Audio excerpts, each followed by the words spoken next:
gambar yang diciptakan dari HP itu sifatnya itu kontinu.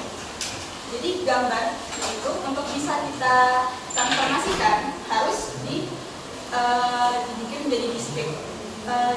Proses mengubah gambar yang tadinya kontinu menjadi discrete itu namanya digitalisasi. Caranya bagaimana?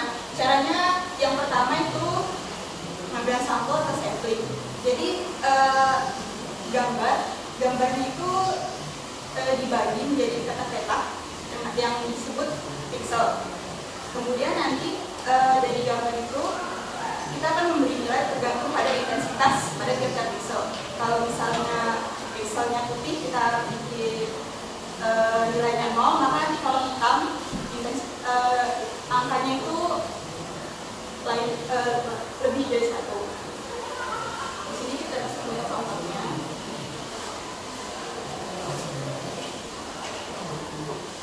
Ini makanya standar dari gambar ini. Nah, gambar ini nanti itu kita bagi dari petak-petak. Terus di sini itu ada angka-angka. Nah, angkanya ini tuh merepresentasikan intensitas cahaya pada gambar ini. Jadi suatu gambar digital itu dapat dinyatakan oleh sebuah matriks 2 dimensi XY berukuran M kali N, atau dapat kita tuliskan seperti ini. Di mana di sini F0,0 itu merupakan intensitas cahaya pada koordinat 0,0, dan begitu juga untuk yang lainnya. Di sini di mana X itu di antara 0 sampai M kurang 1, Y di antara 0 sampai M kurang 1, dan F X Y itu di antara 0 sampai G-1, di mana G ini merupakan skala keaguan atau grayscale. Nah, pada umumnya besaran nilai M, N dan G itu merupakan pangkatan dari 2. Jadi bisa dituliskan M, N, G itu sama dengan 2 pangkat M, di mana M itu nanti adalah anggota bilangan nilai positif. Jadi kalau misalnya kita mengambil gambar ini itu memiliki belakang bit, maka nanti skala keaguannya, jumlah pixel dan jumlah kolomnya itu 2 pangkat 8 kurang 1. 2 pangkat 8 yaitu 256. Dalam merepresentasikan gambar menggunakan matriks itu ada beberapa jenis. Yang pertama di sini ada binary image. Sesuai namanya ya, biner berarti kan 1 atau 0. Di sini 0 itu merepresentasikan warna putih dan 1 itu merepresentasikan warna hitam. Terus yang kedua itu ada grayscale image.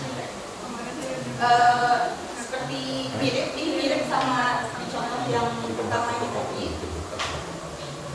Jadi di sini putih, jika dia putih, di sini dia merepresentasikan dengan 2, 5, 6, dan kalau hitam itu 0. Jadi kalau dia di antara putih dan hitam itu nilainya dia di antara 0 sama 2, 5, 6. Terus di sini ada color image. Nah, biasanya pada umumnya pada suatu gambar itu warnanya tuh ada 3. Kalau mungkin tahu itu ada yang disebut RGB, red, green, and blue.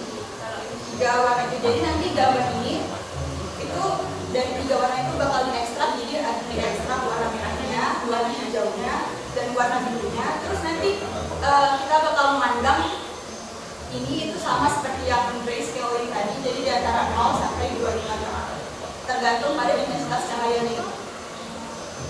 Terus sebenarnya ada juga yang lain. Kalau bentuk gambar yang lebih advance itu warnanya itu ada 4, kalau tidak salah C, Y, M, K. Cyan, yellow, magenta, dan black. Caranya juga sama seperti yang ini. Warna-warna di ekstrak, dan kita melihatnya sebagai grayscale ini lagi. Nah, matriks-matriks yang sudah dihasilkan ini kita bisa melakukan manipulasi matriks sehingga nanti gambar yang kita punya itu pun bertransformasi, ada perubahan yang akan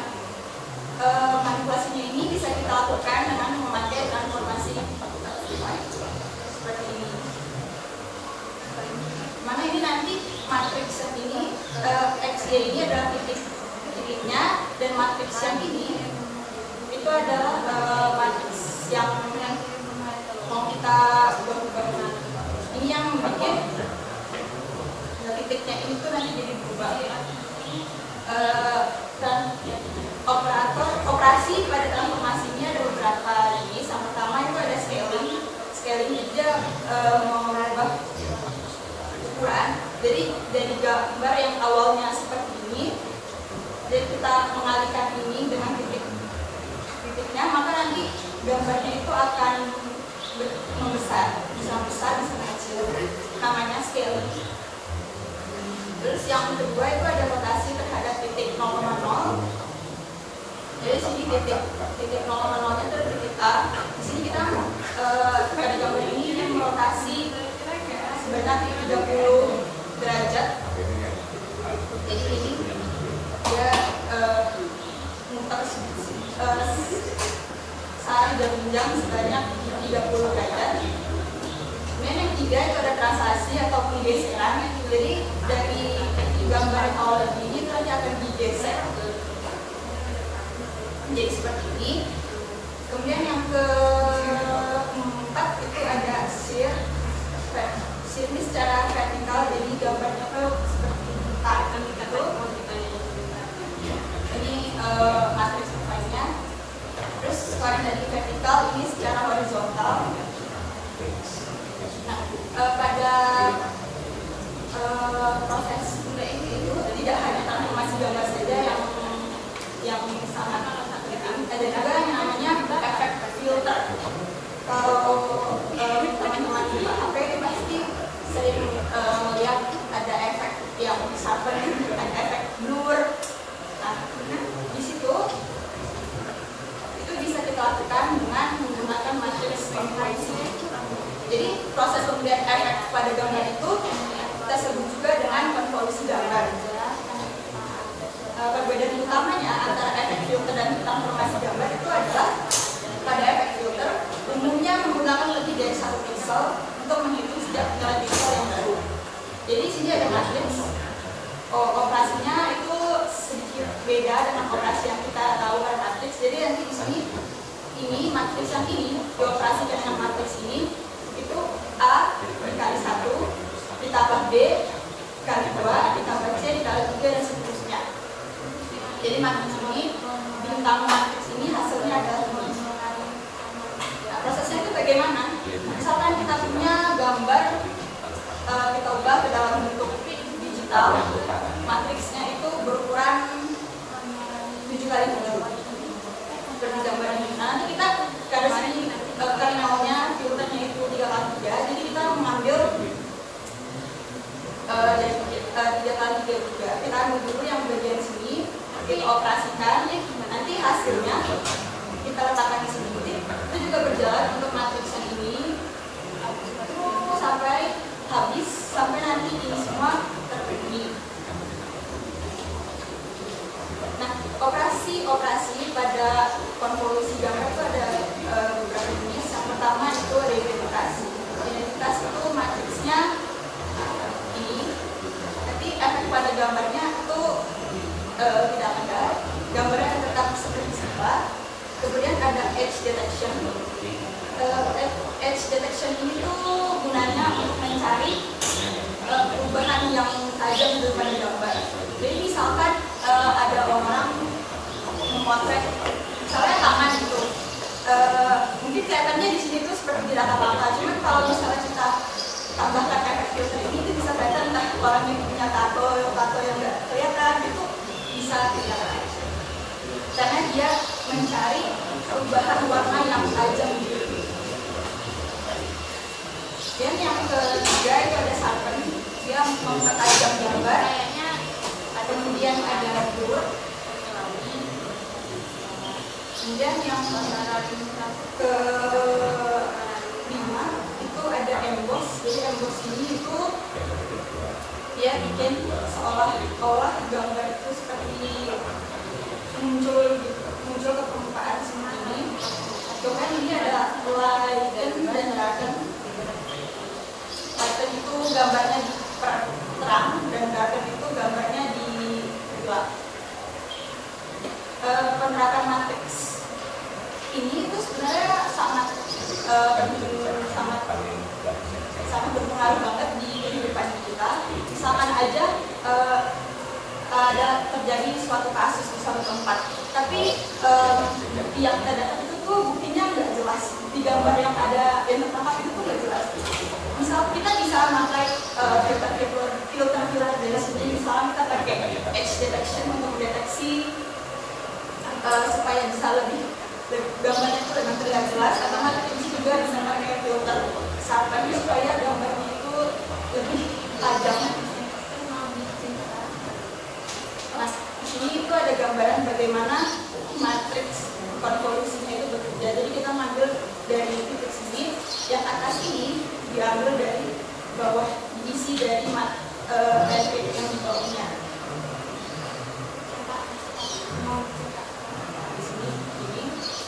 Ini akan terus berjalan sampai matriks yang output kita terisinya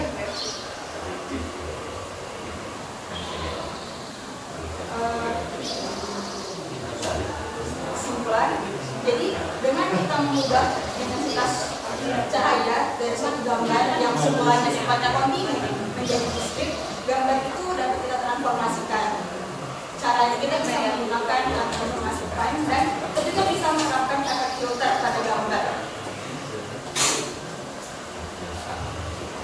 Efek filter gambar dapat direpresentasikan sebagai operasi antara matriks yang entry-nya merupakan intensitas cahaya, matriks yang tadi gambar yang awalnya kontinu kita ubah menjadi diskrit, dengan matriks konvolusi seperti yang tadi ada pada tabel. Ya, presentasi dari saya. Mungkin dari teman-teman ada pertanyaan, komentar, atau mungkin kritik yang membaru dari stoknya.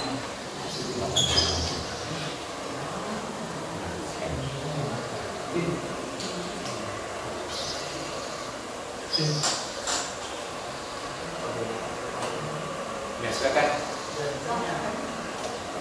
Ya, untuk operasinya tadi kan sudah dijelaskan ya, kalau itu mirip kayak produk di sektor kan.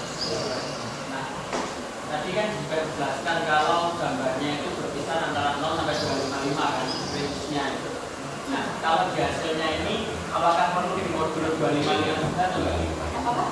Hasil di operasinya apakah perlu dimodul 255 atau enggak? Kan mungkin aja hasilnya nanti lebih dari 255.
Besar pikselnya itu akan kurang dari 255. Normalisasinya lebih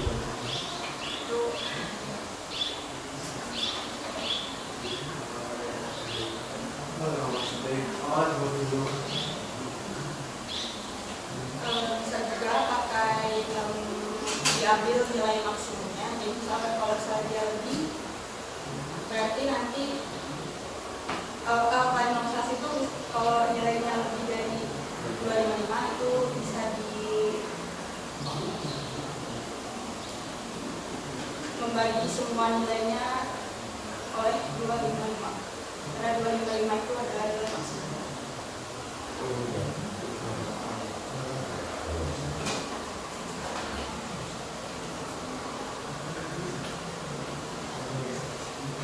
kalau misalnya hasilnya mungkin misalkan 300, berarti 300 itu bisa dibagi 255 karena 255 itu nilai maksimum. Tapi itu tergantung. Kalau misalnya itu kasusnya gambarnya itu 8 bit. Kalau misalnya bit lebih besar, berarti nilai maksimumnya pun bakal lebih besar. Nggak terbalik. Jadi kalau misal kita ngasih Anda 300, berarti organisasinya kan harusnya 300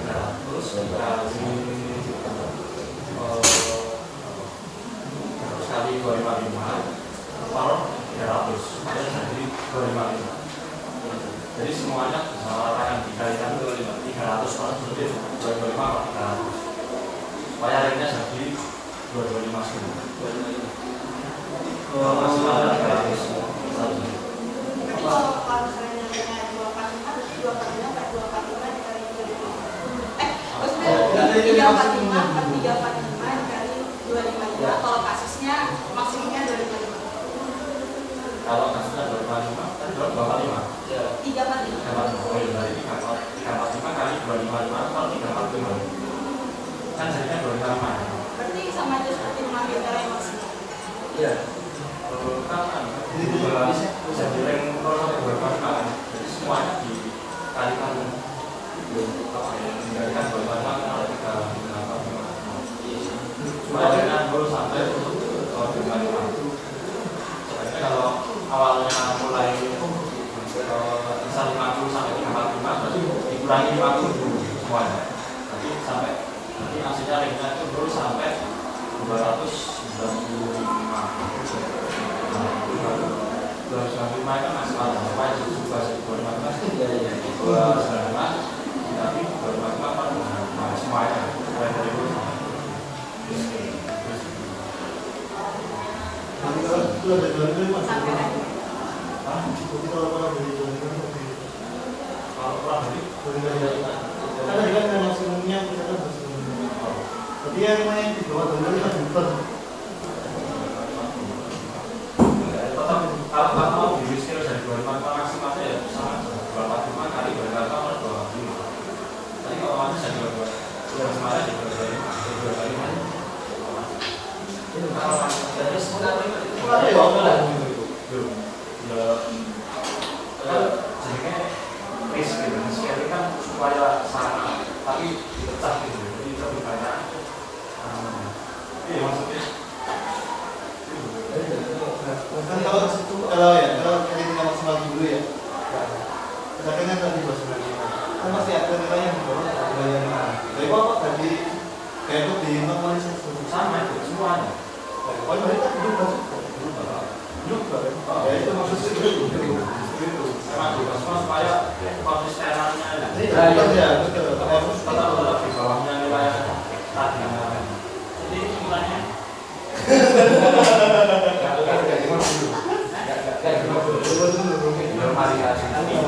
jadi mana maksimal di sini Normalisasinya itu yang tadi maksimalnya ada nilai X-nya dari 255. Nah itu nilai itu dikali 255 per nilai ini. Jadi nanti berubah per nilai yang lebih dari 255. Itu kali 255 per 1000. berarti hasilnya pasti 255 semua. jadi itu dalamnya Kalau di bawahnya aku kan berarti misal 500 tapi tetap pas 1000-nya tetap jadi semuanya Range-nya yang berubah. kan ubah jadi 255. Oh enggak sih. betul nggak sih betul ya Dan itu salah satu metode.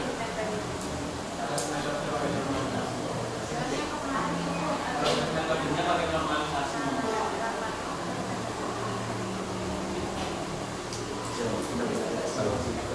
iya kan oke posisi lagi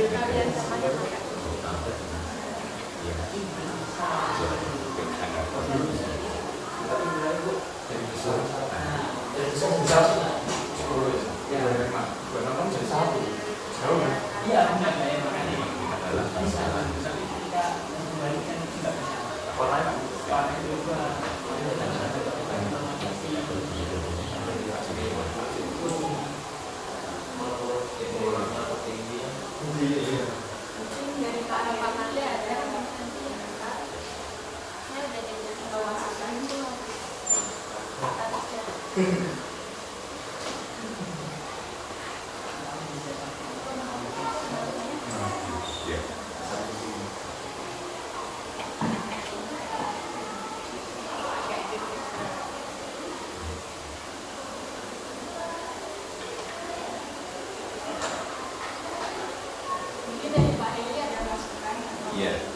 masalah proses digital ya, itu sebenarnya kan banyak metode ya.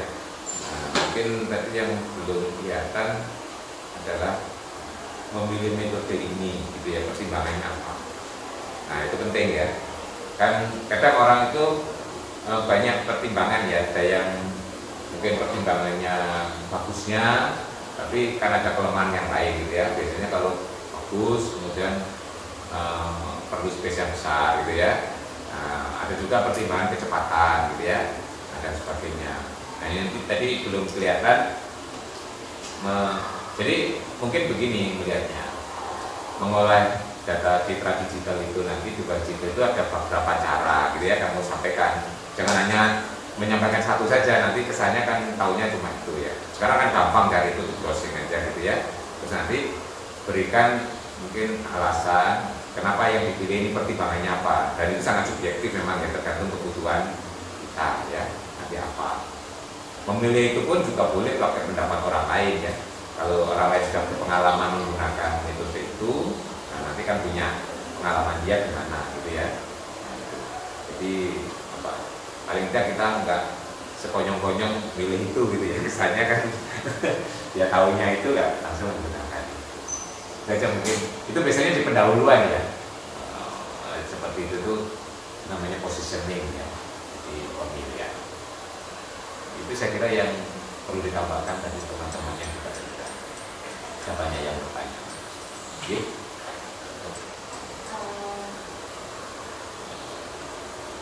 Ini data rujukan yang saya pakai dari mana? Kalau perlu ditambah nggak apa-apa. Semakin banyak semakin bagus kan? Sekian informasi dari saya. Kurang lebih saya mohon maaf. Silakan ini.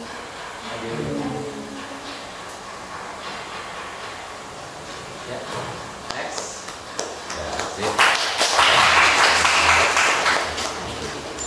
Assalamualaikum warahmatullahi wabarakatuh. Waalaikumsalam warahmatullahi wabarakatuh.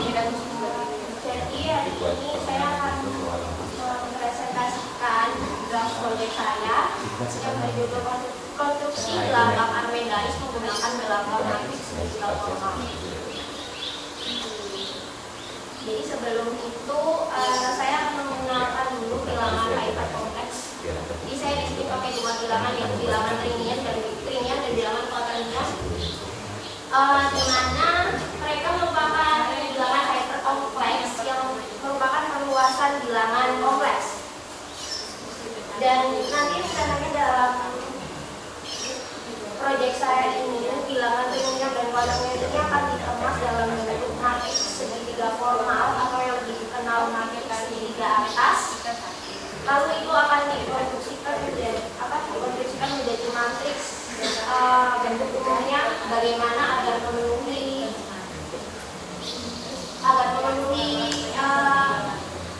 aturan gelambang Armendaris. Jadi tujuan dari penelitian ini adalah untuk mengkonstruksi gelambang Armendaris menggunakan gelambang segitiga formal, yang hasilnya akan diperoleh bahwa gelambang matriks segitiga formal dengan elemen-elemennya bilangan trinian dan quaternion ini merupakan gelambang Armendaris. Jadi di sini saya kenalkan dulu bilangan trinian dan quaternion. Mungkin teman-teman juga sudah familiar. Trinian itu kombinasi linear dari satu bagian bilangan real dan dua bilangan imajiner yang dapat dituliskan dalam bentuk itu namanya ada T dari penulisannya A0 plus A1I plus A2J, di mana A0 hingga A2 nya itu himpunan real. Lalu di mana itu adanya sama dengan D, itu adanya sama dengan I dan seterusnya. Lalu bilangan quaternion itu kombinasi linear dari satu bilangan real dan tiga bilangan imajiner. Jadi kalau trinian itu tadi bilangan imajiner yang 2, kalau tadi kan bilangan imajinernya ada 3. Dan itu tambangnya ada H sama kayak yang atas, cuma dia ketambahan satu bilangan imajiner lagi yaitu K. Lalu sebelum itu karena saya menggunakan matriks segitiga formal atau yang biasanya lebih familiar dikenal matriks segitiga atas, maka saya memperkenalkan dulu matriks segitiga formal itu seperti ini. Jadi dalam mata kuliah yang lain itu sudah jelas ya, dari sini juga sudah jelas kalau matriks segitiga atas atau matriks segitiga formal, di sini saya sebutnya itu berbentuk seperti ini.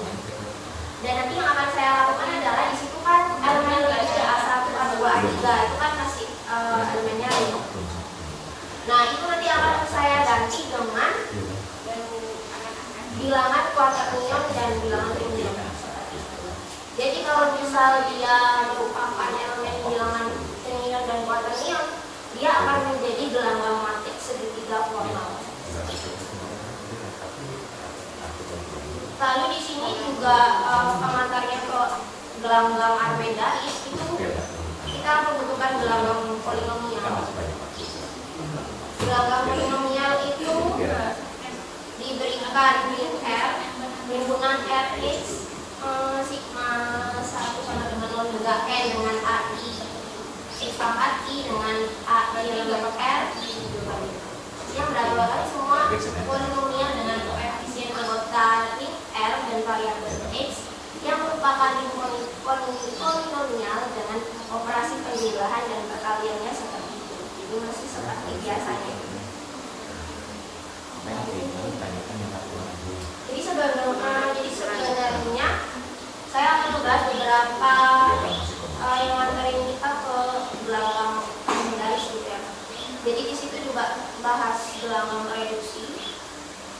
Di situ ada definisi. Pertama kalau kita mau bahas reduksi itu ada nilpotent, di situ ada definisi nilpotent dan nilpotennya. Saya nggak akan membahas ini lebih inti karena ini cuma rolling dan pengantar aja. Lalu nih ada definisi suatu ring dikatakan ring tereduksi jika tidak mempunyai elemen nilpotent nol. Dan ini juga sama kayak pengantarnya gitu, di sini ada endomorfisme. Mungkin teman-teman juga sudah familiar dengan endomorfisme. Jadi endomorfisme itu merupakan suatu homomorfisme ring yang injektif. Kita masuk ke definisi dari J5. Suatu homomorfisme ring yang injektif disebut monomorfisme ring. Sedangkan homomorfisme dari suatu ring ke dalam dirinya sendiri disebut endomorfisme ring. Itu pengantarnya aja. Jadi kalau ini mulai masuk lemanya gelanggang Armendariz. Lalu misalkan L adalah ring tereduksi dengan F, E, G, H elemen Rx, elemen ring polinomial dengan Fx dan Gx diberikan seperti itu, maka berlaku Fx dikali Gx sama dengan 0 jika dan hanya jika AI setiap AI kali BJ sama dengan 0 untuk setiap identik. Ini sebenarnya ada pembuktiannya, untuk lebih lengkapnya bisa ada di makalah, tapi makalah banyak yang belum saya revisi sebetulnya, jadi banyak yang salah di situ masih ya. Nah, jadi untuk pembuktiannya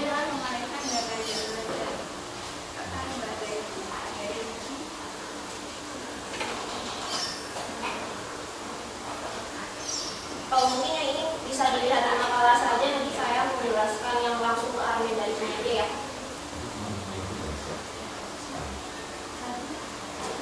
Lalu ada gelanggang polinomial miring. Sebetulnya proyek saya nggak masuk yang sekompleks ini, tapi saya kenalkan aja, jadi daripada nanti teman-teman bertanya-tanya kenapa dari saya jelaskan endomorfisme, kenapa dari saya tampilkan endomorfisme dan lain-lain itu. Nah, itu jadi ada namanya gelanggang polinomial miring. Misalkan R ini dengan identitas 1 atau endomorfisme di R dan merupakan alfa dari dalam ring, maka disimbolnya gitu Rx A dalam rupa yang tak diketahui. X adalah ring yang terdiri dari polinomial sebagai berikut. cuma pengenalan aja sebetulnya. Kalau proyek saya nggak sampai sekompleks. Dan ini langsung masuk ke armadalis, gelambang armadalis. Jadi ada definisi suatu ring R dikatakan memiliki sifat armadalis atau armadalis apabila setiap polinomial fx dengan fx-nya itu dan dx elemen ring polinomial dengan fx dikali dx akan sama dengan 0, maka berlaku ai kali dg sama dengan 0 untuk setiap i dan j. Lalu itu ada contohnya, dibalikan himpunan matriks R dengan elemen A itu elemen Z akan ditunjukkan R merupakan ring armadalis.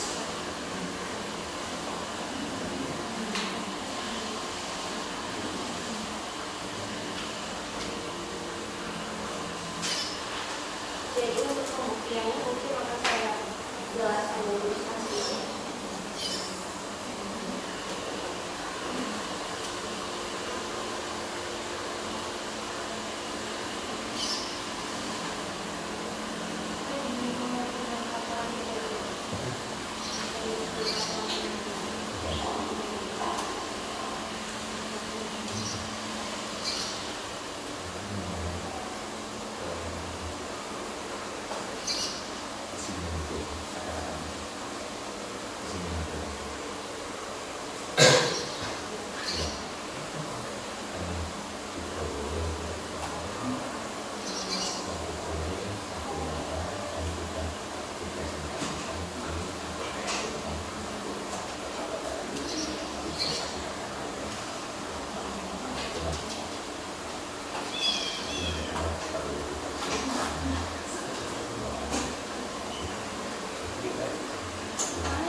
Jadi untuk membuktikan bahwa F ini merupakan gelambang armadalis, kita akan mengambil P dan I yang merupakan polinomial. Jadi dia ada di dia elemen ini polinomial.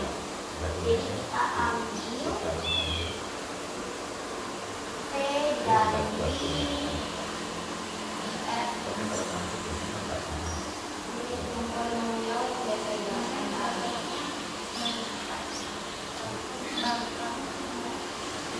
Lalu, karena P ini merupakan polinomial, kita akan menuliskannya sebagai berikut.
Lalu kita ambil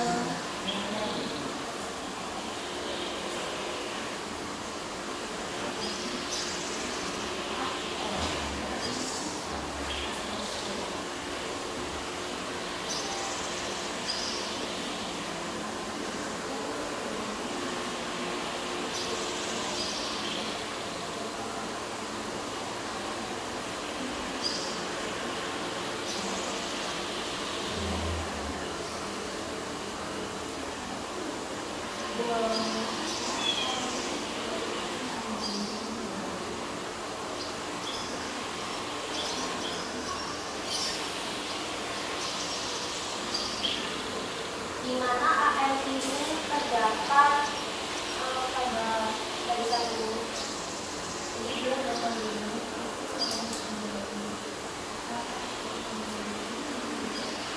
Ada AM.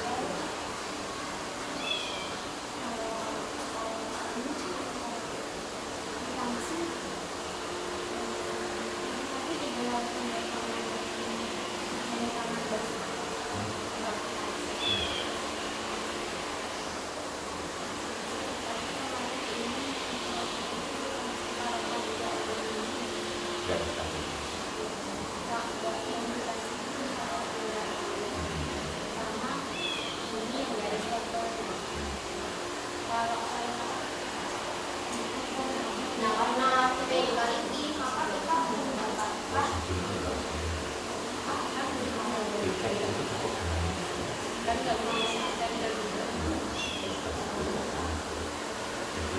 Kayak kita lagi kemarin kan ada kita lihat sana ada step jumlahnya nanti karena invoice yang itu dulu sebenarnya itu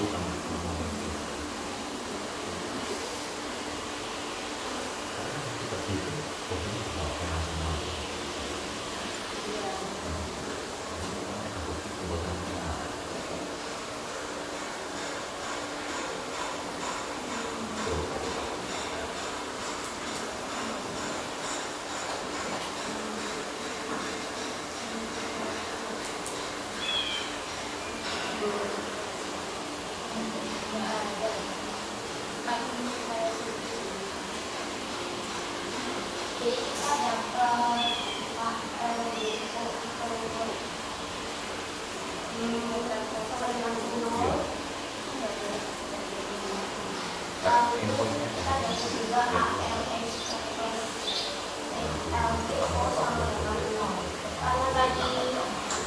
karena tadi beda sama motor, maka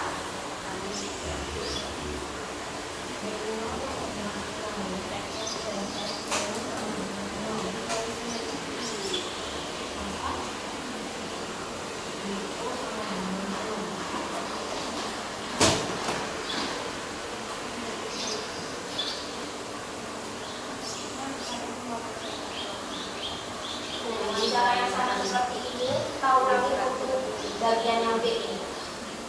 Nanti akan didapatkan BO-nya itu sama dengan B1 dan BN sama dengan 0, sehingga A kali BB sama dengan 0. Untuk setiap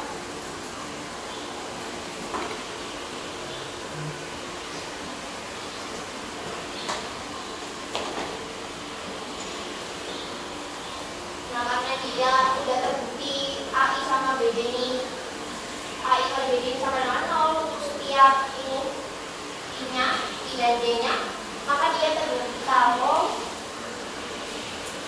matriks N merupakan inarbendaris. Jadi itu tadi cuma kasih gambaran umum. Jadi sekarang ke contoh 2.9 itu di makalah sebetulnya masih ada yang kurang. Jadi contoh 2.9 ini ceritanya pengkonstruksian saya. Jadi di sini kan ada matriks T tadi, matriks segitiga formal.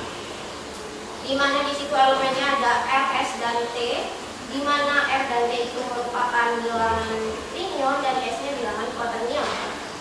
Dengan TX diberikan seperti itu, sigma di dalamnya ada matriks yang itu elemennya ada bilangan bilangan trinyon, terus yang ini bilangan trinyon juga, dan yang bawah saya pakai bilangan kuaternion. Jadi ini masih konstruksi yang sederhana. Aslinya ada lagi tapi kita bacanya dulu. Terus akan ditunjukkan bahwa TX merupakan ring Armendariz. Jadi mula-mula untuk membuktikan, jadi ini tuh ceritanya dia membuktikan ring Armendariz sekalian dikonstruksikan gitu. Jadi nanti kita akan menemukan suatu fx dan gx di ring polinom tadi, itu nanti kita akan menemukan bentuk umumnya sesuai dengan tx ini. Jadi sehingga dia merupakan ring Armendariz. Jadi di sini akan dibagi menjadi 3 kasus untuk membuktikannya. Kan di awal tadi ada definisi Armendariz kan, fx kali gx sama dengan 0 tuh. Terus juga setiap ai kali bc juga sama dengan 0. Nah di sini karena dia belum ada karena ini membuktikan, jadi kita harus bagi itu menjadi 3 kasus. 3 kasus saja menurut saya cukup sih. Jadi di kasus pertama itu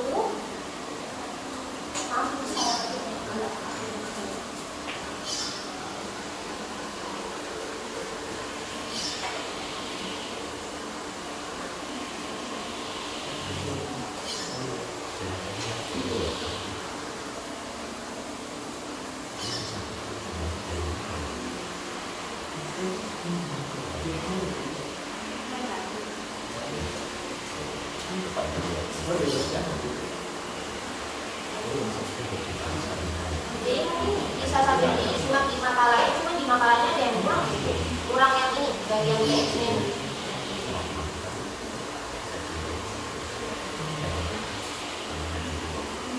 Jadi pertama-tama kita akan sama kayak tadi pembuktian yang ini, kita akan ambil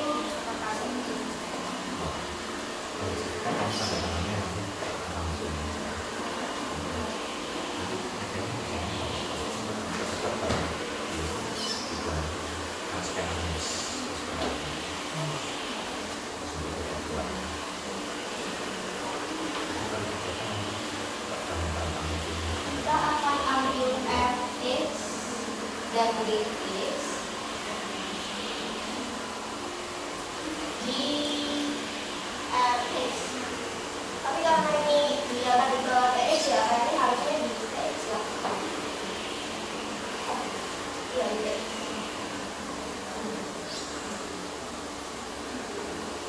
Lalu di kasus 1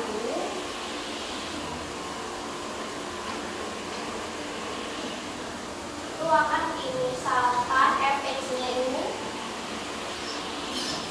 f0 plus f1x. Jadi dia masih termasuk polinomial ya.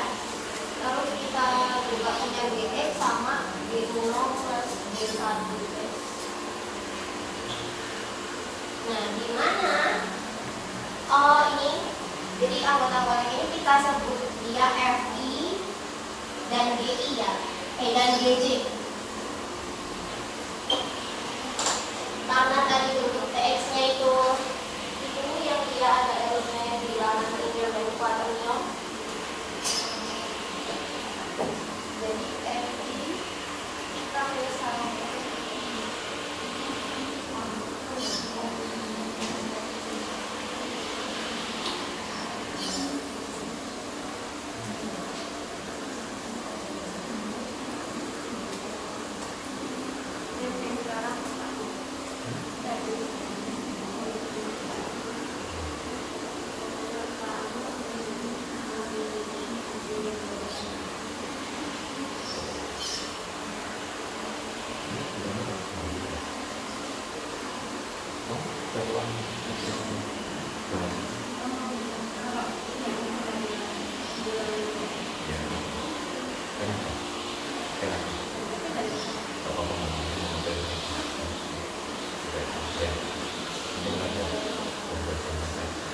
Iya,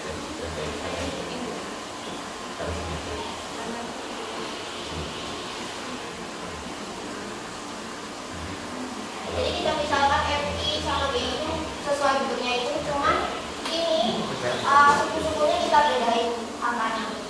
Jadi kayak gitu. Lalu sesuai definisi dalam Archimedes tadi, kita akan menunjukkan kalau Fx dikali Dx itu sama dengan 0.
Ya dari sini akan didapatkan, saya menyebutnya ada beberapa modal. Jadi ada di sini kebetulan ada 3, karena 1, 2, 3.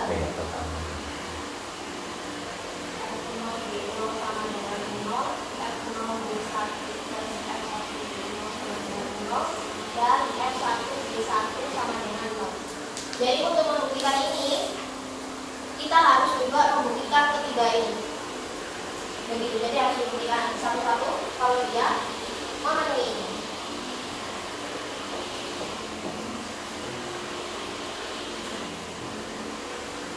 Sebentar.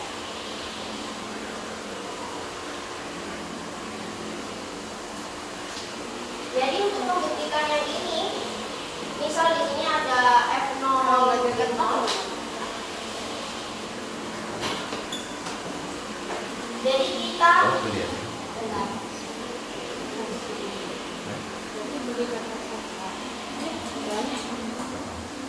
Jadi kita mengkalikan F1 ini dengan B1 sesuai perkalian matriks pada umumnya.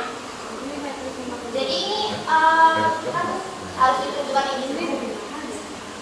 Nah ini saya bagi biar nggak itu, jadi ini akan dibagi jadi terus minta iya ada apa sama iya dan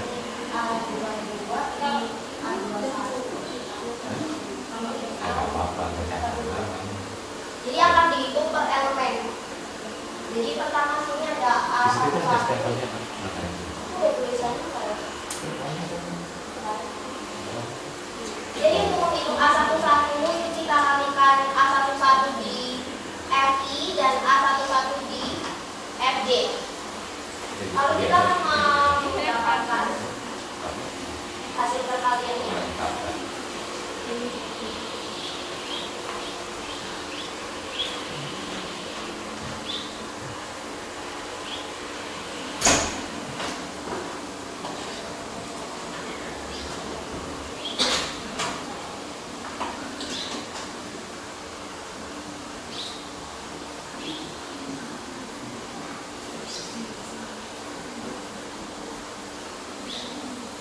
Nah itu nanti akan dihitung per elemen, jadi di A11, di A12, di A21 dan A22 itu sama. Jadi kita harus kayak mengkali-kali ini kali ini, satu-satu pokoknya per elemen.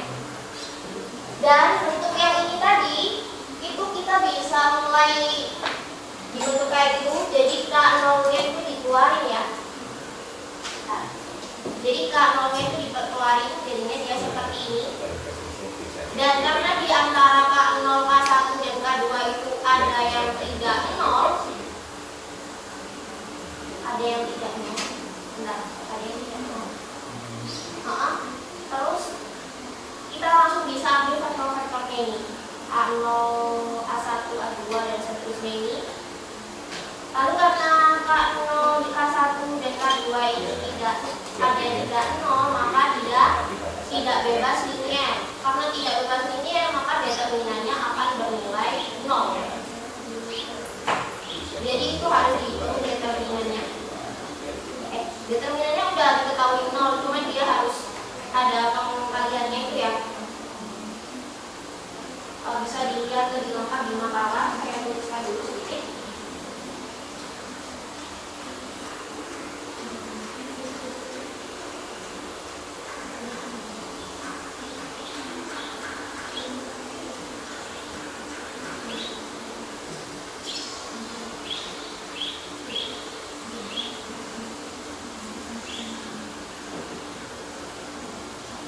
Nah itu yang determinannya ya sama kayak pada umumnya yang perkalian itu. Jadi kita dapatkan hasil akhirnya seperti ini.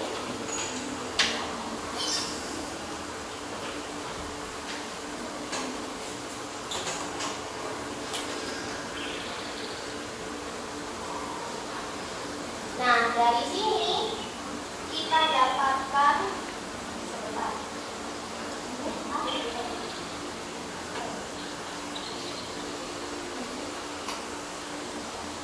Kita dapatkan bahwa A0 itu sama dengan min A1 dan sama dengan A2.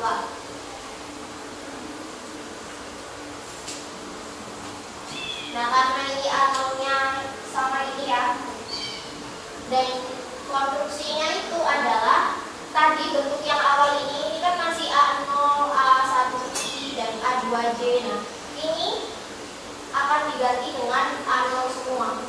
Jadi misal di sini A1, dia kan A0 sama dengan min A1. Jadi di sini dia nanti akan diganti min A0. Dan dia nanti di sini juga akan diganti sama A0. Jadi gambaran konstruksinya adalah seperti itu. Dan itu akan terus dilakukan untuk entry-entry lainnya. A22 itu sama ya, A22 itu dia ada tambahan K aja karena dia kotak ion, tapi dia basically sama kayak cara yang aku jelaskan tadi. Dan sama juga di bentuk seperti ini, lalu dicari, lalu dihitung determinannya, bukan dihitung dijabarkan gitu determinannya.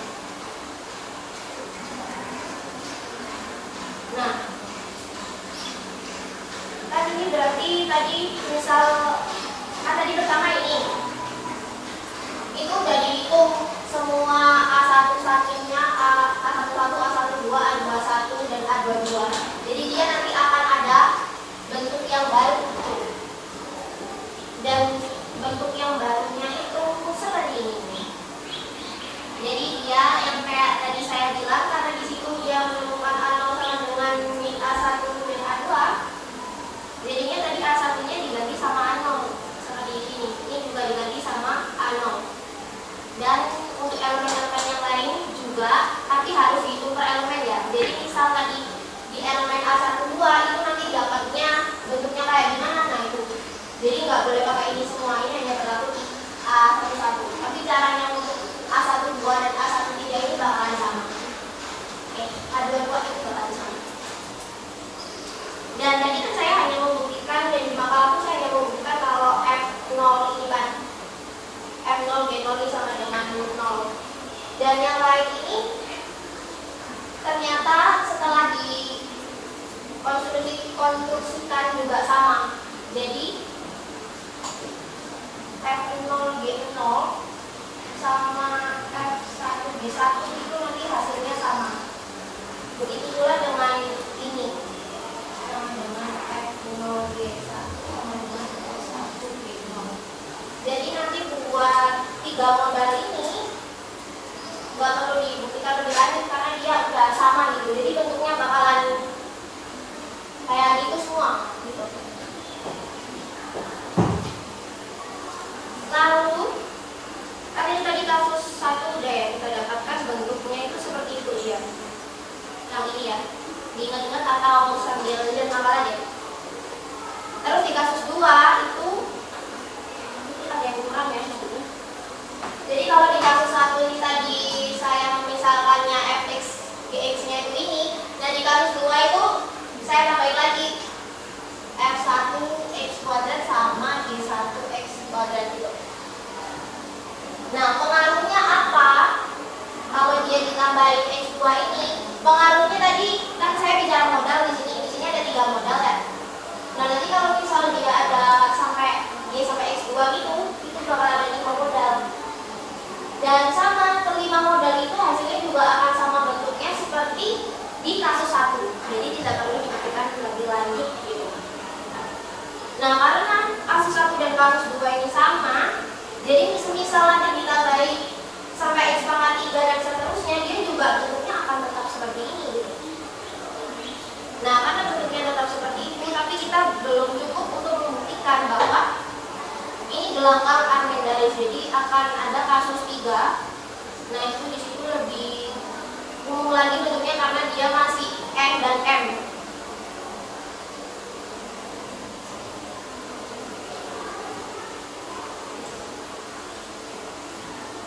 Itu pembuktiannya sebetulnya sama aja ya. Sama aja, cuma di sini dia cuma dikali aja, dikali per suku gitu. Jadi waktu dikali per suku, dia akan dapat ini f0 g0 plus f0 g1 x dan seterusnya akan sama dengan 0. Nah karena fx dan g kali gx sama dengan 0, maka setiap fi dan gi nya tadi sudah kita buktikan juga dia sama dengan 0 untuk setiap I dan M, I dan D di rentang itu. Sehingga T yang berbentuk itu merupakan ring Armendariz. Jadi singkatnya saya jelaskan konstruksinya tadi. Maksudnya dari semua yang panjang tadi konstruksinya seperti ini. Jadi dia ada gelang, dia ada matriks. Lalu kita ambil fx dan gx-nya. Kalau memungkinkan di kasus itu dibuat kasus-kasusnya. Lalu setelah ada kasus-kasus kita akan menemukan bentuk bentuk umumnya. Jadi yang dari awal kita misalkan, ini kan tadi kita misalkan yang paling awal itu dia akan menjadi matriksnya akan menjadi seperti di bawah ini. Jadi yang tadi diganti-ganti itu, jadi dia akan menjadi seperti ini. Dan hasil dari kesimpulannya, gelanggang matriks segitiga formal Tx merupakan gelanggang Armendariz karena terdapat 2 polinomial fx gx di T x di mana. Nah nanti jadinya bentuknya dia seperti itu ya. Karena tadi kita udah mengkonstruksikan dia di bentuk lain, yang ini sama yang bawah ini. Nah itu tinggal kita masukkan ke bentuk paling awal, yaitu dia ring polinomial gitu. Sedemikian juga fx dikali gx sama dengan 0, maka fi dan gj sama dengan 0 juga untuk setiap i dan j di rentang yang sudah diberikan.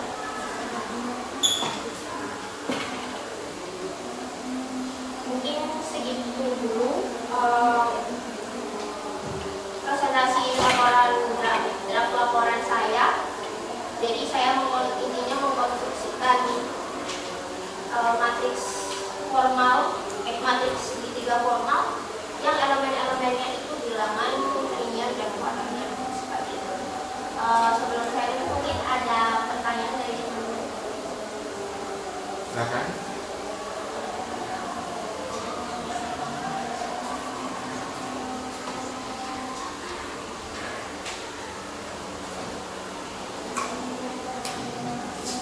Tidak ada, sepertinya bukan itu karena Mungkin yang belum dieksplisitkan ya, Anda kan membahas gelanggang Armendariz. Armendariz nama orang perasaan kan? Nah itu kaitannya dengan matriks itu secara langsung apa? Gitu ya. Ini kan topiknya tentang ring Armendariz. Kaitannya dengan topik matriks itu apa secara langsung? ceritanya di sini tuh kan saya ada gelanggang yang awal jumpa ya. Saya jadi ada gelanggang matriks segitiga formal ini. Nah itu kan akan karena dia isinya itu matriks itu, lalu saya akan membuktikan bahwa dia ring amendaris. Jadi sebenarnya ring amendaris itu sebenarnya kaitannya langsung kan dengan polinom ya. Nah, jadi di sini matriks itu hanya sebagai contoh ternyata ya. Nah, sebagai contoh. Ya kalau saya lihat paparannya ya. Jadi matriks itu sebagai contoh. Itu Anda pakai yang segitiga atas ya. Tapi di salah satu paper itu sebenarnya ada juga yang dibahas ukurannya 3x3 ya. Ini 2x2 ya, mungkin terlalu sederhana gitu ya, 2x2 karena 3x3 sudah banyak juga yang dilihat. Jadi di sini sebenarnya kalau kita lihat kaitannya dengan topik matriks itu nggak secara langsung ya, kecuali kalau menggunakan matriks gitu ya. Ini saya lihat kan matriks hanya sebagai salah satu contoh dari ring amendaris. Nah, ring amendaris itu kan satu topik sendiri. Nah, ini sebenarnya lebih cocok kalau ini tugas untuk apa? Teori ring gitu ya. Nah, jadi membahas special ring kan gitu ya. Jadi ini tidak membahas special matrix sebenarnya kan ya. Nah, nggak tahu apakah mau disesuaikan atau enggak. Ini kalau komentar Pak Hari ya, ini nggak berkaitan langsung dengan mata kuliah matrix. Betul, kalau penggunaan matriks, nah itu kan nggak kelihatan juga. Terus spesial matriks juga nggak kelihatan, ya, karena nggak ada matriks amendaris itu kan ya. Nah, yang ada kan ring amendaris. Jadi ini kalau dilihat matriks hanya sebagai contoh, gitu ya. Jadi sama dengan kita bahas ring apa, gitu ya, apa saja. Nah sebenarnya kalau tugas ini lebih cocok pada mata kuliah ring, ya. Nah, teori ring gitu ya. Nah itu sebagai tugas dari teori ring. Atau mau direvisi atau gimana nanti. Ya, karena ini kalau kaitannya langsung nggak sesuai dengan yang diminta gitu ya. Nah, yang diminta itu kan kita membahas spesial matriks atau penggunaan matriks ya. Nah itu aja komentarnya Pak Eri. Moga nanti dipertimbangkan sendiri ya. Terima kasih Pak Eri atas saran dan masukannya. Mungkin waktu revisi juga masih panjang, saya akan berusaha menaikkan proyek saya ini ke yang lebih spesifik ke mata kuliah matriks ini. Ya. Saya tutup. Sekian dari saya. Terima kasih. Maaf apabila ada lebih dan kurangnya. Saya mohon maaf. Wassalamualaikum warahmatullahi wabarakatuh. Waalaikumsalam warahmatullahi wabarakatuh.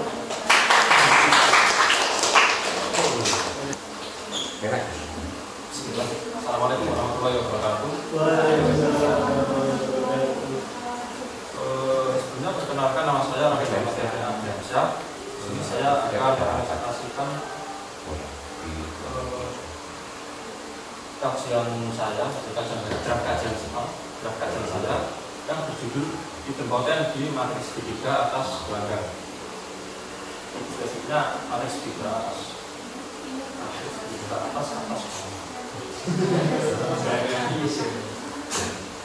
Nah, objeknya ada tiga. Yang pertama saya mau menjelaskan dulu idempoten pada gelanggang sebagai motivasi.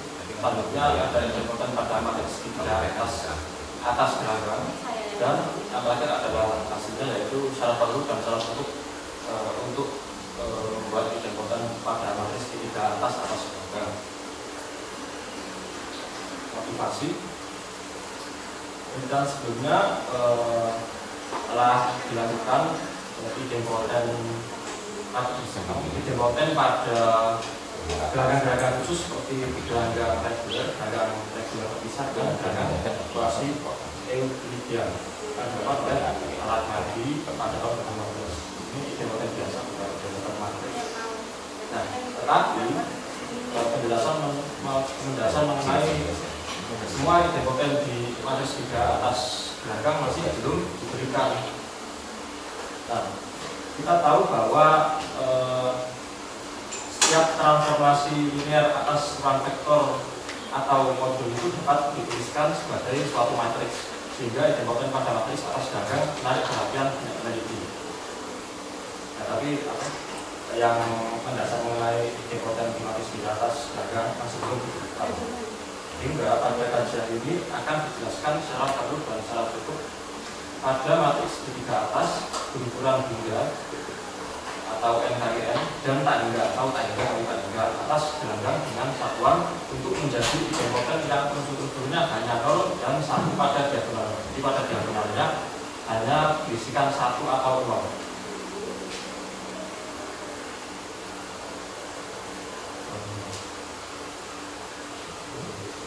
Di sini saya ada contoh tentang idempoten pada gelanggang.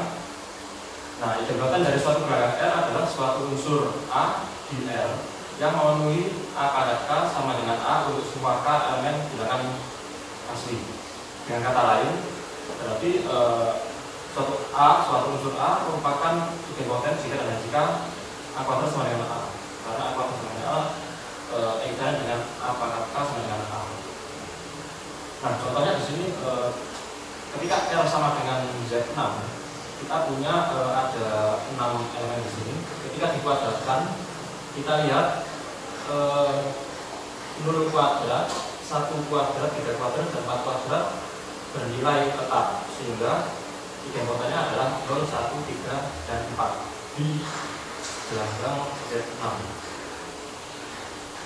Selanjutnya, sebelum menuju ke syarat perlu dan syarat cukup, perlu diobservasi atau diamati terlebih dahulu bagaimana idempoten pada matriks segitiga atas gelanggang. Sebelumnya kita definisikan terlebih dahulu. Ditetapkan TNR dan T tak hingga R menotasikan matriks atas R yang terdiri dari matriks segitiga atas berukuran NKN dan tak hingga. Selanjutnya matriks dengan suatu entry 1 yang tunggal pada posisi I, garis I dan kolom C dinotasikan dengan EIJ seperti pada kuliah sebelumnya tetap sama. Dan A, matriks A dapat direpresentasikan menjadi penjumlahan matriks EIJ dan AIJ, di mana AIJ merupakan unsur di matriksnya. Nah, kita masuk ke idempoten pada matriks di atas gelanggang. Ditetapkan matriks A yang seperti saya jelaskan sebelumnya menjadi matriks idempoten dengan unsur-unsur hanya 0 dan 1 pada diagonalnya. A di M dan M merupakan matriks di TNR atau M merupakan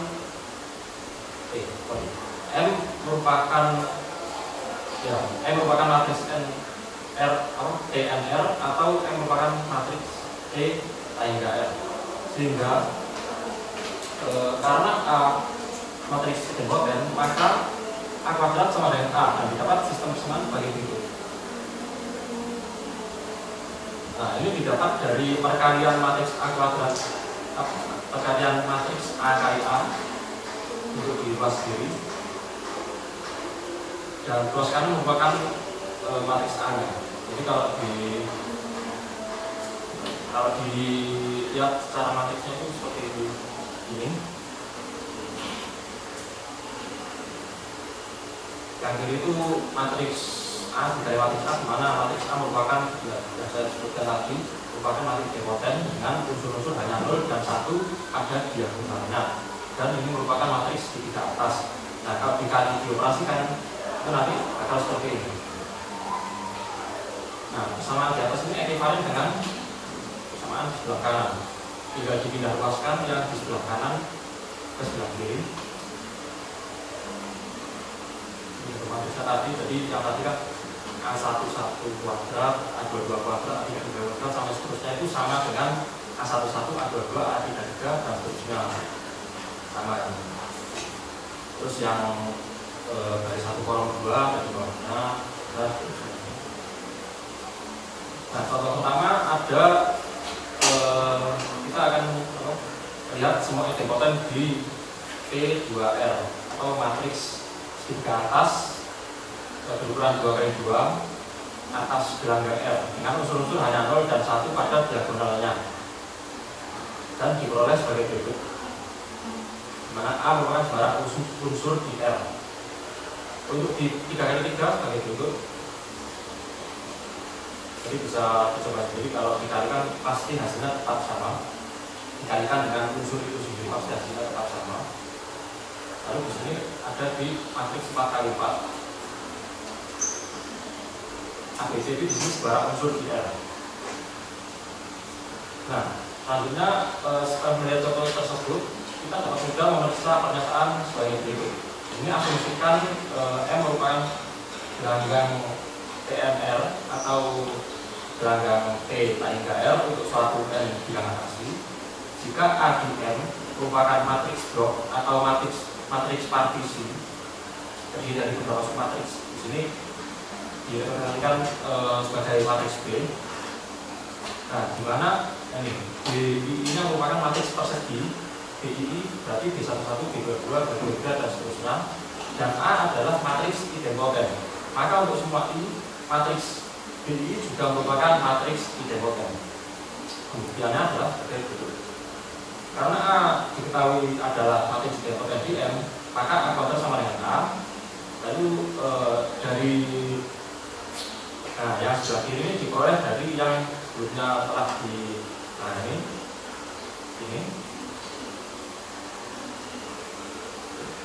Nah, di sini dapat kita lihat pada diagonalnya. Di situ B11 kuadrat, B22 kuadrat, B33 kuadrat dan seterusnya itu sama dengan B11, B22, B33. Sehingga diperoleh BI kuadrat sama dengan BI. Sehingga untuk semua I, BI adalah matriks idempoten.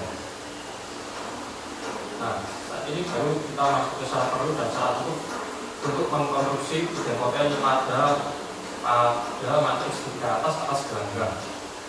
Nah, dalam hal itu menjelaskan suatu matriks idempoten dengan unsur hanya 0 dan 1 diagonal di PNR dan T tak hingga R. Teoremanya berbunyi sebagai berikut. Asumsikan bahwa R merupakan gelanggang dengan satuan, tetapkan N merupakan salah satu antara TR atau T tak hingga R untuk suatu N bilangan asli. Maka suatu elemen matriks A dari M merupakan idempoten dengan unsur-unsur hanya 0 dan 1 pada diagonalnya jika dan hanya jika A dapat dinyatakan sebagai berikut. Nah, jadi di poin 1, 2, 3 ini cara mengonstruksi idempoten dengan diagonal 1 dan 0. Yang pertama adalah untuk semua I, AII atau diagonalnya itu hanya bersikap 0 dan 1. Yang kedua yaitu untuk I kurang dari J. Di sini 2 dan 3 I kurang dari J karena ini matriks segitiga atas. Jadi entry-nya hanya di I yang kurang dari J saja. Selain itu untuk diagonalnya 0 dan 1 dan di bawahnya 0. Nah, jika AII sama dengan AJJ, maka AIJ sama dengan 0 jika J sama dengan I per 1 dan AIJ sama dengan 1 min AII min AJJ sigma L sama dengan I per 1 sampai J min 1 dari AIL kali ALJ jika AJ lebih dari I plus 1. Dan yang kita ketiga yaitu untuk I yang kurang dari J jika AII tidak sama dengan AJJ, di mana ini diagonalnya misal 1 sama 0. Nah, maka AIJ dapat dipilih secara bebas. Dan akibat dari teorema tersebut kita dapat menghitung banyaknya elemen di banyaknya matriks idempoten segitiga atas N kali N dengan unsur-unsur hanya 0 dan 1 pada diagonalnya di PNR sebagai berikut, yaitu dinotasikan sebagai NR dihitung sebagai dihitung dengan sigma K sama 0 sampai N kombinasi K dikali radikalitas R pangkat K kali N min K.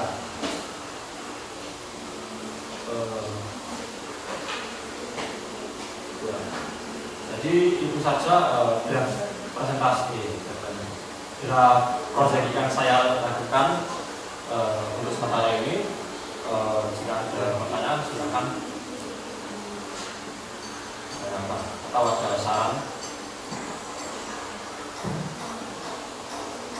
Silakan. Dua slide terakhir.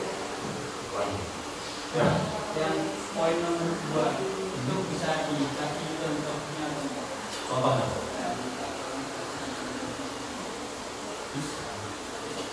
Contohnya ada di sini.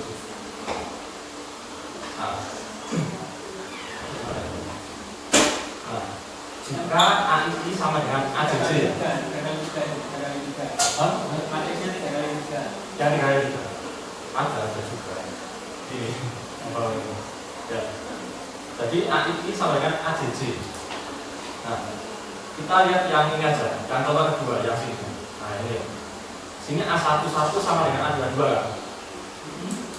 Nah, berarti A12 nya berapa? Gitu.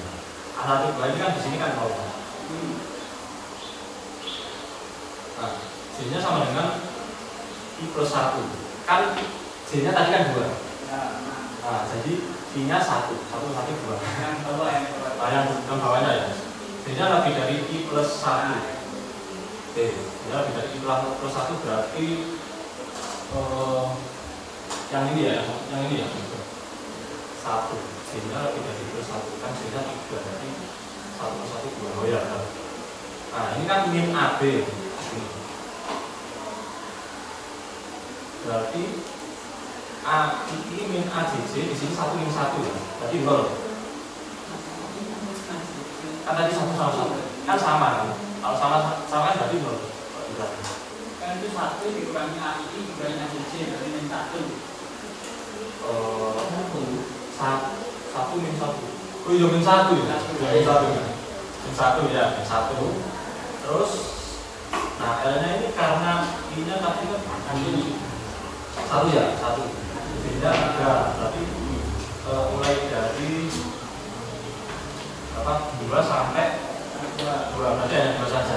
Berarti A12 kali A23. L. 1 2 dikali 23. Di sini A berapa tadi? 23. Kan? 1 2 23 ya.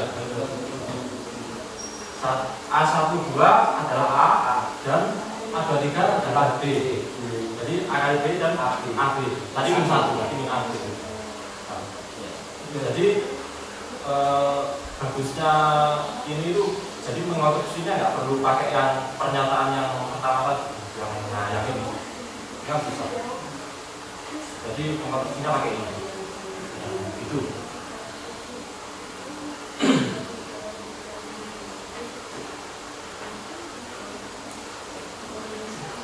Ada yang bilang lagi?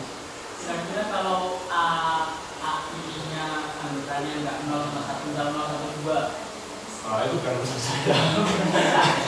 Kan saya apa membatasinya cuma di sini 0 sama 1. Kalau saya ketemunya hasilnya gitu.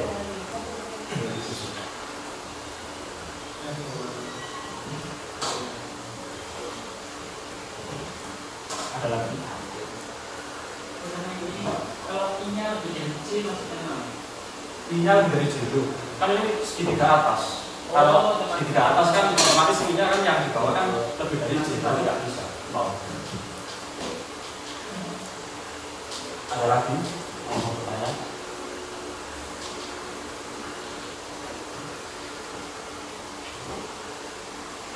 Terima kasih atas perhatiannya. Saya tanya. Ya. Ini Pak Eri melihat di pendahuluan ya.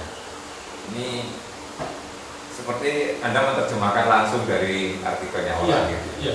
Jangan. Ini adalah versi Anda loh nulisnya ya. Oh iya. Seperti ini tertulis penelitian sebelumnya pernah membahas itu ya. Nah, ini kan seolah Anda ini kan saya membacanya Anda menerjemahkan langsung dari artikel orang. Iya.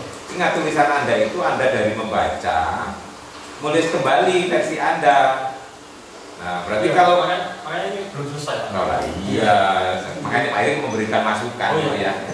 Nah, seperti ini adalah Pak Eri melihat terjemahan langsung dari artikel aslinya seperti apa adanya gitu ya. Nah, yang diharapkan adalah nulis itu versi Kalau Anda nulis sebenarnya pada penelitian siapa gitu kan, sumbernya telah dibahas begini gitu loh ya. Anda merujuk.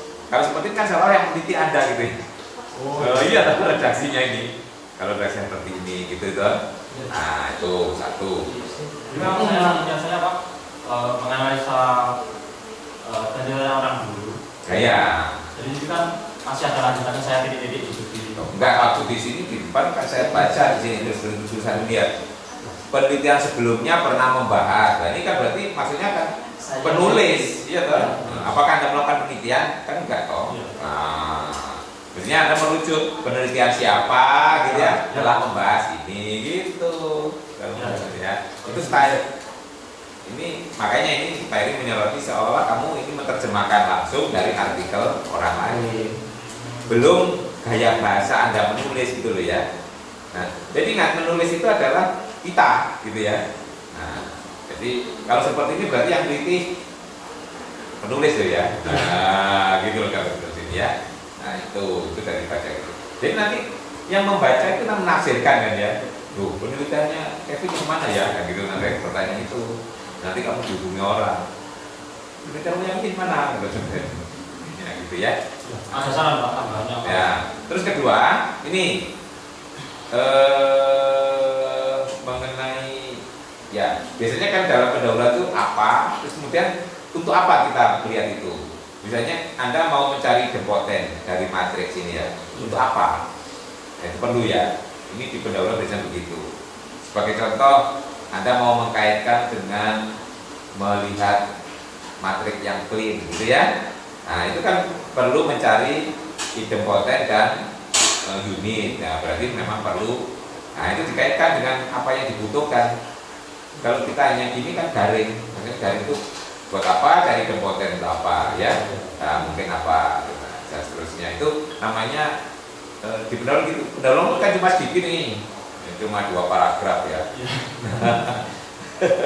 Nah, terus jadi itu yang harus ditulis sehingga kita perlu memfokuskan. Jadi dikaitkanlah dengan apa yang mau membutuhkan tentang investigasi idempoten gitu ya.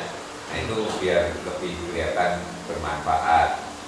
Terus kenapa Anda memfokuskan pada matriks yang seperti ini gitu ya? Nah, menariknya di mana gitu ya? Itu namanya mengarahkan ya. Di pendahuluan itu sebenarnya mengarahkan pada pembahasan yang mau kita lakukan gitu ya. Nah, terus dilihat nanti biasanya di bilang akhir artikel ini berbentuk kajian atau merupakan hasil kajian ya kan gitu kan seterusnya. Itu di pendahuluan ditulis begitu ya. Nah, kalau bentuknya artikel memang harus singkat-singkat biasanya, tapi harus ada komponen-komponen itu gitu ya di depan. Ya. Kemudian kalau Anda langsung masuk ke hasil dan pembahasan, biasanya di pendahuluan itu juga dimasukkan background kajian pustaka yang dibutuhkan. Tetapi kalau Anda nanti membuatnya sebagai satu sub sendiri, bisa juga kajian pustaka sebagai satu subsection sendiri gitu ya. Kalau ini kalau lihat kan nggak ada. Kalau nggak ada itu berarti backgroundnya harus dimasukkan ke dalam pendahuluan yang sebagai pendahuluan. Ya, itu kalau jangan sampai nanti ditanya-tanya setelah mau dipakai di hasil dan pembahasan ini tadi apa, nggak muncul di atasnya gitu ya. Nah, kalau hal yang paling umum misalnya pengertian tentang ring dan Anda langsung rujuk aja pengertian ring dan sifat-sifatnya dirujuk pada buku apa gitu ya. Nah, berarti Anda konsisten nanti dengan notasi yang ada di situ gitu ya. Biasanya kalau artikel memang harus begitu, nggak harus semuanya ditulis ya. Jadi kalau yang sudah baku misalnya teori ring, teori grup apa gitu, matriks gitu ya, langsung Anda merujuk. Mungkin tentang matriks atas ring langsung rujuknya Brown, misalnya bukunya Brown kan gitu ya. Nah, gitu. Itu di pendahuluan ya. Iya. Ya, gitu ya. Biar nggak bingung nanti ya. Saya soalnya ingatnya bahwa waktu itu sebenarnya ini proyeknya kalau sudah sama kalau hasil analisa kajiannya. Boleh iya, tapi kan harus format artikel tuh harus komplit gitu ya. Nah, gitu. Gak apa-apa, memang baru draft dan ini saran biar nanti di laporan akhirnya jadi lebih bagus gitu kerjanya ya Kevin. Nah, itu mungkin. Kalau perlu rujukannya ditambah ya, kalau cuma 2 ya. Ya. Nah, berarti nanti buku misalnya buku yang dirujuk untuk teori tertentu itu boleh gitu ya. Nah, misalnya Anda pakai tentang ring, mungkin merujuk bukunya Gallia, apa bukunya Gilbert, apa yang standar gitu ya. Terus tentang matrik, Anda merujuk ke Brown atau apa terserah ya. Nah gitu. Ya, prinsipnya referensi itu ya agak banyak lah gitu. Kelihatan kalau cuma 2 itu kelihatannya kan Anda menerjemahkan langsung gitu ya. Nah, nggak ada proses kompilasi gitu ya. Oke. Gitu ya, ini ya. Oke. Masih ada lagi yang perlu dikonfirmasi? Untuk Kevin? Ya, bisa diakhiri. Terima kasih atas perhatiannya teman-teman dan Pak Heri. Assalamualaikum warahmatullahi wabarakatuh. Waalaikumsalam warahmatullahi wabarakatuh.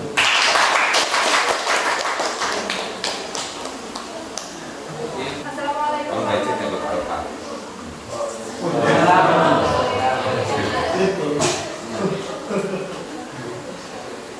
Iya.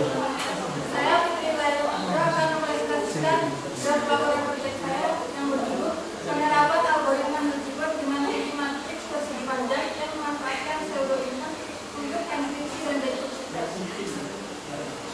Ini adalah pendahuluan yang mendasari penelitian saya, yaitu tentang kebutuhan akan teknologi informasi itu sekarang semakin meningkat. Jadi kejahatan akan dunia maya juga akan muncul. Dan dengan begitu penyebaran atau pertukaran informasi itu akan semakin mudah didapatkan, sehingga perlu keamanan yang tinggi untuk melindungi informasi penting tersebut. Dan kriptografi menjadi solusi krusial dengan algoritma multiple itu sebagai salah satu pilihan yang bisa digunakan yang berbasis matriks. Tujuan dari penelitian ini yaitu untuk menggunakan matriks persegi panjang dalam algoritma multiple dengan harapan dapat memberikan solusi inovatif untuk melindungi pesan atau teks dan mendorong kemajuan dalam keamanan berbasis matriks dan elemen yang mudah. Metode yang saya gunakan itu berbasis studi literatur. Yang pertama, mengumpulkan bahan-bahan referensi, yaitu mengenai algoritma multiple, enkripsi, dekripsi, pseudo-input, serta teknik enkripsi dan dekripsi pada algoritma multiple, baik dari artikel, makalah maupun kemudian menginisialisasi materi fungsi, terus melakukan pengujian proses enkripsi dan dekripsi dengan algoritma multiple, dan mengkaji hasil yang diperoleh dan menarik kesimpulan.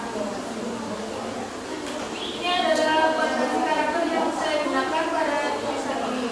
Ada 95 karakter, jadi nanti ada modul 95.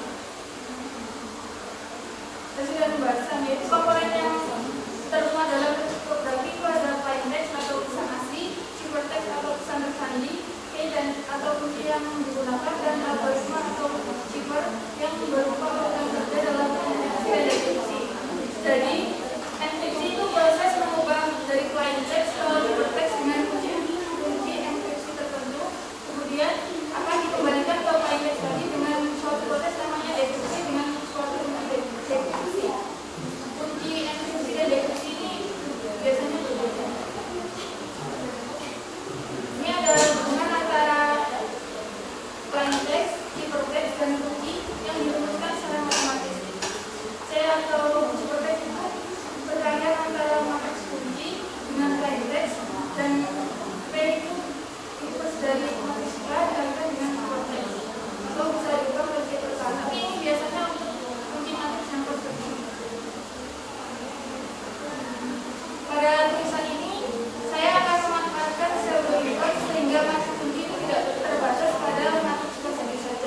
13 yaitu mencari matriks MH dan matriks demikian dan memeriksa apakah keduanya itu sama. Jika sama, maka K itu bisa dijadikan matriks kunci dengan M-nya sebagai matriks P inputnya. K nanti dijadikan kunci untuk proses enkripsi dan M-nya kunci untuk proses dekripsi.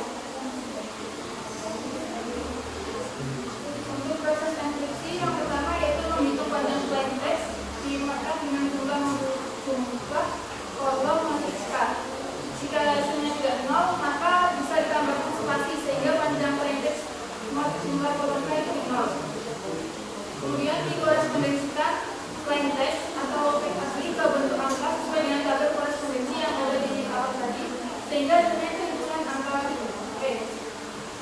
Kemudian ada P itu dipartisi menjadi beberapa blok yang masing-masing bloknya itu memiliki elemen yang sesuai dengan jumlah kolom matriks K sehingga diperoleh partisi P1 sampai dengan PM. Dan hasil partisi dari P1 hingga PS tadi ditranspos. Kemudian yang masing-masing hasil transpos tadi dikalikan dengan matriks kunci K dan dijadikan bilangan modulo 95 untuk setiap elemennya. Hasil perkalian matriks yang diperoleh dari langkah sebelumnya tadi kemudian ditransposkan lagi dan digabungkan sehingga menghasilkan hitungan angka hiperteks. Hiperteks dibuat dengan himpunan angka ini disesuaikan dengan karakter yang sesuai pada tabel korespondensi yang tadi. Kemudian langkah yang selanjutnya yaitu proses dekripsi. Yang pertama yaitu teks harus dikorespondensikan dengan angka pada tabel korespondensi sehingga mendapatkan matriks T. Matriks T ini dipartisi ke dalam beberapa blok yang bloknya itu memiliki elemen sebanyak jumlah garis-garis matriks kunci K. Diperoleh matriks partisi T1 sampai dengan Cn.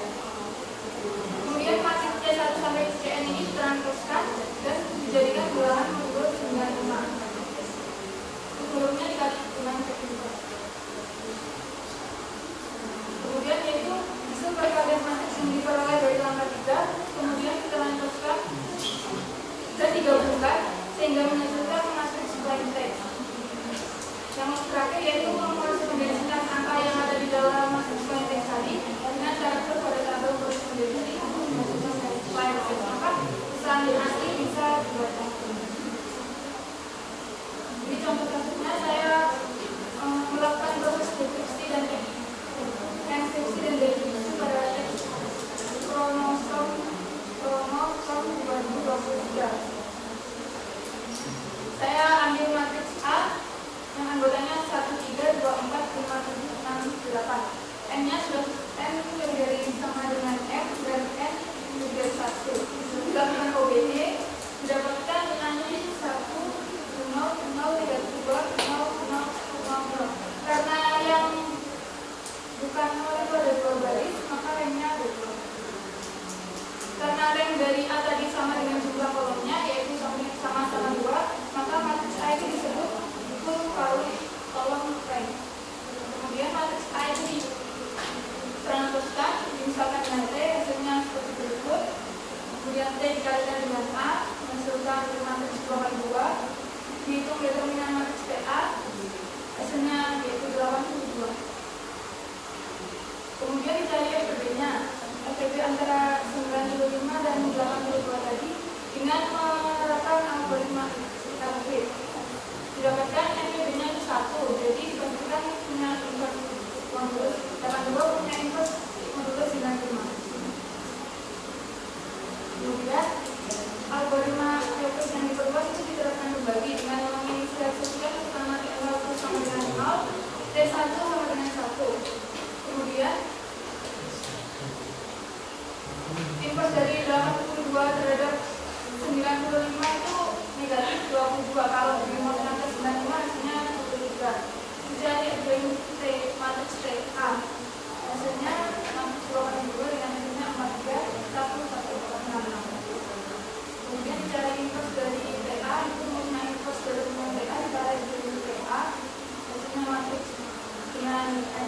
73, 68 ini sudah dimodelkan 9. Jadi B itu bisa dijadikan sebagai B inverse dari matriks kunci A. B-nya didapat dari PA inverse dikali dengan T, didapat B-nya demikian. Dan sudah dicek apakah ADA sama dengan A, BAB sama dengan B, dan AB bintang itu sama dengan AB, dan BA bintang itu sama dengan beta terpenuhi. Terus matriks A tadi juga sudah full problem X, maka dan syarat B inverse sudah terpenuhi juga, maka matriks A itu bisa dijadikan sebagai matriks kunci untuk proses inversi, dan matriks B dijadikan B inverse sebagai matriks A atau matriks kunci dari proses inversi. Yaitu yang kedua melakukan proses inversi, dihitung dulu apakah panjang teksnya itu kalau ditemukan jumlah kolom matriks A itu sama dengan 0, kalau sudah 0 maka tidak perlu ditambahkan spasi. Kemudian dikorespondensikan dengan tabel yang awal tadi dan dipartisi menjadi 8 karena ini plain text-nya ada 16 dan kolomnya ada 2, jadi 16 dibagi 2 ada 8, maka nanti ada P1 sampai dengan P8. Kemudian P1 sampai dengan P8 ditranspozkan, kemudian hasil transposnya akan dikalikan dengan matriks kunci A. Jadi seperti ini. Kemudian A dikali dengan PI transpos tadi, di mana I-nya 1 sampai 8 itu ditranspozkan. Kemudian hasilnya digabungkan membentuk sebuah matriks hiperteks C. Jadinya C sedemikian. Kalau pakai matriks persegi panjang yang di sini, maka hiperteksnya akan lebih panjang dari plain text-nya. Jadi ini C-nya lebih panjang dari yang tadi 16. Didapatkan hiperteksnya itu besar PZ sampai seterusnya. Yang terakhir yaitu untuk membaca pesan aslinya maka dilakukan proses definisi. Yaitu hiperteksnya tadi dikombinasikan dihasilkan dari proses inversi dengan bilangan dalam Z95 menghasilkan matriks C 32-nya. Ditranspozkan yang tadi menghasilkan C1 sampai dengan C8, kemudian masing-masing itu ditranspozkan dan dikalikan dengan matriks B. Dapat seperti ini. Kemudian yang tadi di sini masing-masing juga ditranspozkan, jadi B dikali T di mana I-nya B ditranspos, di mana I-nya itu 1 sampai 8 ditranspozkan lagi sehingga terbentuk sebuah matriks indeks P dan digabungkan menjadi P bagi 13 seluruhnya sampai 55 itu. Maka dengan menyesuaikan ke tabel yang awal tadi bisa dibaca kembali kalau hasilnya plain text itu program 235. Kesimpulannya yaitu terbukti bahwa teknik Taylor inverse dapat dimanfaatkan pada algoritma Newton dan memungkinkan algoritma Newton itu menggunakan matriks persegi panjang yang kalian, jadi tidak terbatas pada matriks persegi saja, tapi N-nya harus lebih dari sama dengan M dan N-nya lebih dari 1. Jika matriks persegi panjang digunakan, hiperteks akan lebih panjang dari plain text. Terbukti bahwa tadi hiperteksnya 32 elemen dan plain text-nya hanya 16. Oleh karena itu kita akan lebih tersamakan. Ini hubungan yang saya pakai ada kemudian apakah ada yang ditanyakan?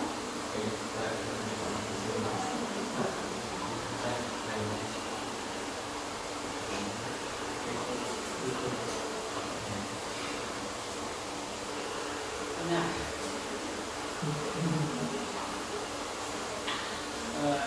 ini cuma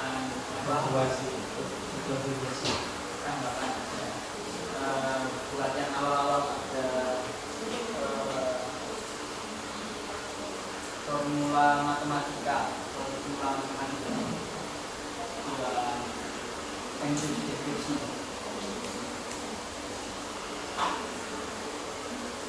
Nah, karena ini kita bahasnya di matriks kan ya, jadi operasinya agak aneh kalau muncul C per K. C Jadi lebih baik stop di current first stage. Karena kan kita nggak punya pembagian di matrix. Benar. Dari Pak Heri apakah ada? Ya. Ini kalau saya lihat ya, di bagian awal itu kurang jelas gitu ya, sama dengan punyanya mana tadi Raden. Ya, ini banyak beberapa hal yang mau dipakai itu nggak ada penjelasan. Sebagai contoh, Anda menggunakan kata kunci pseudomatrik ya, pseudo inverse ya, itu nggak ada di situ penjelasannya itu apa gitu ya. Nah, terus kemudian tanda bintang itu apa? Tahu-tahu dipakai di sana ya. Nah, saran saya tambahkan aja satu subsection yang isinya adalah mungkin studi literaturnya gitu ya, entah kajian pustaka atau apa gitu ya. Tapi itu yang ditulis eksplisit yang khusus-khusus saja, yang umum kayak tadi dirujuk saja gitu ya. Misalnya materi pengertian demokrasinya merujuk pada buku ini. Tapi yang khusus misalnya tentang pseudo inverse itu khusus. Terus bintang itu tadi apa yang langsung dipakai di situ ya. Nah itu perlu dijelaskan, tadi bingung. Ini saya mau mencari bintang itu apa? Ya toh, materi di bintang itu apa? Kan nggak ada di situ. Iya, di sini kan nggak ada toh.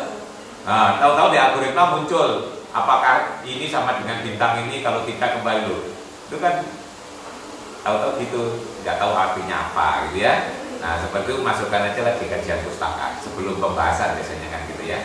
Nah, atau bahkan sebelum pendahuluan, sebelum metode biasanya kajian pustaka, setelah pendahuluan biasanya studi literatur gitu ya. Nah, atau mau jadikan satu dengan panduan monggo, itu kan masalah versi tulis ya.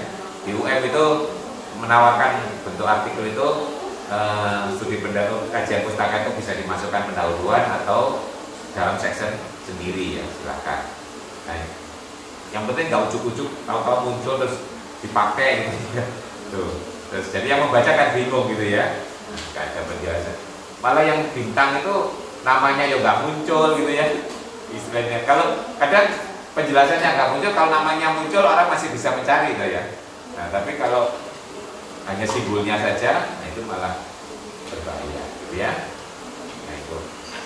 Terus tadi oke, secara implisit sudah muncul kenapa digunakan pseudo inverse, itu manfaatnya lebih menguntungkan karena tidak hanya matrik persegi gitu ya. Nah, jadi lebih fleksibel. Kalau alternatif kunci itu semakin banyak kan semakin susah dipecahkan gitu ya. Nah, kalau kuncinya matrik persegi saja lebih sedikit. Oke. Ya. Cuma di algoritma itu kan kesannya coba-coba gitu ya. Ya.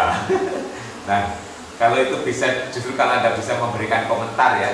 Jadi kalau Anda bahas pseudo matrix, kemudian bahas bintang, itu nanti Anda bisa nggak terlalu coba-coba. Jadi mengkonstruk matriksnya bisa dipilih gitu ya. Nah, yang betul-betul memenuhi itu. Kalau di sini algoritma kelihatan yang membuat algoritma bukan orang matematika ini ya. Karena pakai trial error gitu ya. Iya. Ya, kalau nggak memenuhi kembali gitu ya, itu kan seperti nyoba gitu ya. Tapi sebenarnya kalau kita tahu syarat perlu dan cukupnya suatu pseudo itu ada, kan nggak nyoba ya, kita konstruksi aja ya, jelas ada gitu ya. Nah itu sebenarnya Anda nanti bisa mengkritisi ya di pembahasan di situ ya. Dari situ sebenarnya Anda bisa berkomentar terhadap, kan Anda mengambil algoritma ini diambil dari artikel siapa gitu ya. Terus Anda kan boleh komentar, saya tambahin nanti dalam itu namanya kan pembahasan ya. Nah kalau didasarkan pada kajian itu nggak harus coba-coba gitu ya. Jadi algoritma itu bisa diperbaiki sebenarnya kan itu Anda bisa berkomentar ya. Nah jadi yang coba-coba itu bisa kita skip, akhirnya kan bisa menghemat. Nah, kalau coba-coba sudah terlanjur jalan balik lagi. Apalagi tadi kalau sudah bintang tidak sama dengan dirinya sendiri sudah jauh itu ya. Nah balik lagi ke awal lagi, ke satu lagi gitu ya. Nah itu merugikan kita gitu ya. Nah tapi kalau sejak awal kita bisa mengantisipasi, nah itu bagian menulis artikel dari kajian itu kita juga boleh mengkritisi gitu ya. Itu bagian dari yang diskusi pembahasan. Oke, itu ya yang pokok. Saya kira nanti bisa menjadi lebih baik gitu ya. Ya. Sebenarnya dari itu saya Waalaikumsalam.